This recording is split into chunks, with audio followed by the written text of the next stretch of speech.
Prof. Anwar ada? Silakan. Terima kasih Yang Mulia. Ya, saya hanya ingin urun rembuk. Ya. Ini mungkin dari khusus yang ditangani panel 3, sidang yang sangat menarik dan memakan waktu. Sekarang udah pukul 20:33 dan keterangan saksi belum kita dengar.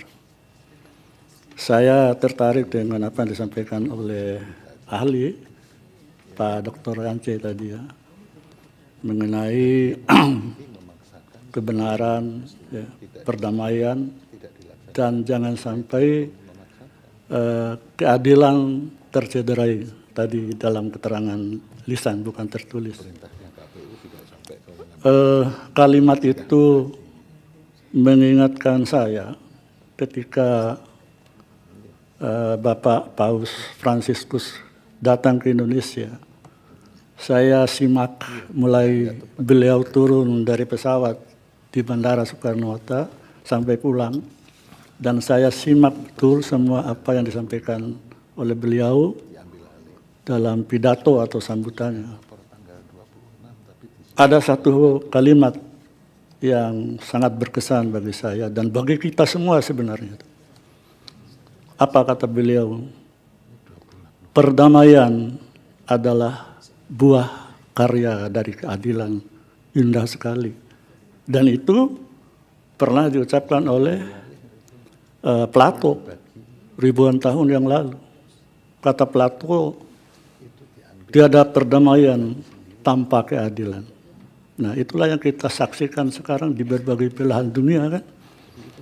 Padahal dalam semua ajaran agama manapun mengenai keadilan, ya misalnya, ya mohon maaf kalau saya keliru, dalam perjanjian lama Imamat 19, ya silakan ya bisa dibuka apa isinya, apa amanatnya, yaitu di situ mengajarkan nilai-nilai kebenaran dan keadilan. Begitu juga Pak Putu ada di kitab Bhagavad Gita, Sloka 4. Itu ya juga mengajarkan mengenai nilai-nilai kebenaran dan keadilan. Dalam Al-Quran sendiri itu puluhan ayat yang mengajarkan mengenai kebenaran dan keadilan. Ya misalnya, janganlah karena kebencianmu terhadap seseorang, kamu tidak berlaku adil. Bisa sebaliknya, kalau diartikan sebaliknya, jangan karena terlalu cinta, terlalu sayang kepada seorang atau sebuah kaum, juga kamu berlaku tidak adil. Jadi nggak boleh. Dan yang pasti bahwa keadilan itu, ya, saya selama Prof. Bagirmanan menjadi ketua MA Mahkamah Agung waktu itu, kebetulan saya kepala Biro Kepegawaian Mahkamah Agung, selalu mengikuti pidato beliau kalau kunjungan ke daerah. Beliau mengatakan keadilan hanya bisa lahir dari hati dan jiwa yang bersih. Kalau beliau memberikan ya pencerahan kepada para hakim. Nah, itulah sebabnya juga Mahatma Gandhi itu, Pak Putu mungkin lebih tahu Pak Putu lah, pernah mengatakan bahwa pengadilan yang paling tinggi adalah pengadilan hati nurani. Itu kata Mahatma Gandhi. Ya benar ya Pak Putu ya. Nah, saya sekali lagi tertarik dengan ya ungkapan tadi Adinda Yance, dan juga judul daripada keterangan tertulisnya ini luar biasa. Keselamatan rakyat adalah hukum tertinggi.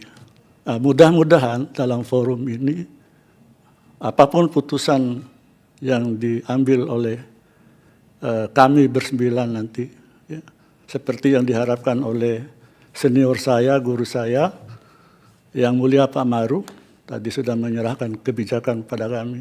Dan saya juga terus terang beliau ini termasuk hakim senior saya dulu, dan saya menjadikan panutan dalam gerak langkah saya selama ini, insya Allah. Begitu juga apa yang disampaikan oleh Yang Mulia Prof. Aswanto tadi menyerahkan kepada kami.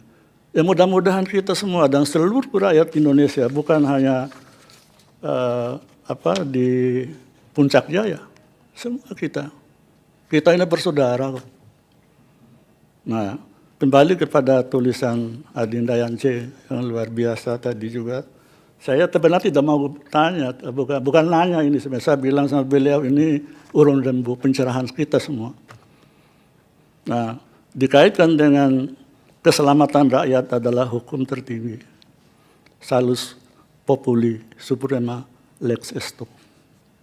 Nah, kalau dikaitkan dengan apa yang disampaikan atau diajarkan oleh Gustav, bahwa hukum itu berfungsi ya untuk keadilan, kepastian, dan kemanfaatan. Ketiga. Nah, menurut Adinda Yance, ya, mohon maaf saya panggil Adinda, ya mungkin lebih pantas anak tadi, tapi saya merasa diri masih muda yang benar. Mana misalnya ini, kalau bisa gitu ya, alangkah indahnya ini. Bukan hanya perkara ini, Puncak Jaya, semua perkara.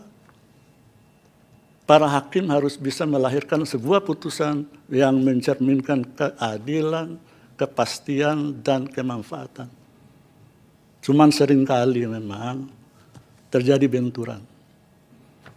Jangankan antara ketiga syarat ini, atau ketiga macam yang disampaikan oleh Gustav. Dua saja, antara kepastian dan keadilan itu sulit. Mana yang didahulukan? Kepastian hukum atau keadilan? Nah, apalagi ditambah dengan kemanfaatan. Ya, saya minta penjelasan lebih lanjut dari Adinda Dr. Yance. Atau nanti mungkin bisa ditambahkan oleh senior saya Yang Mulia Pak Maru, dan saudara saya Pak Putu juga, Yang Mulia Prof. Aswanto, termasuk Bu Ida tentunya sebagai ahli. Ya, malam ini terus terang saya merasakan keindahan. Keindahan kenapa? Karena semua masukan tadi dari para Yang Mulia ataupun walaupun dengan berbagai argumen yang ya boleh dikatakan agak meninggi, kemudian tuh indah sekali. Tentu saja sekali lagi kami berharap, dan tentu kita semua, bahwa putusan tentang Puncak Jaya ini bukan hanya bisa menyelamatkan masyarakat di Puncak Jaya, tapi menyelamatkan bangsa dan negara. Silakan Adinda. Baik, terima kasih.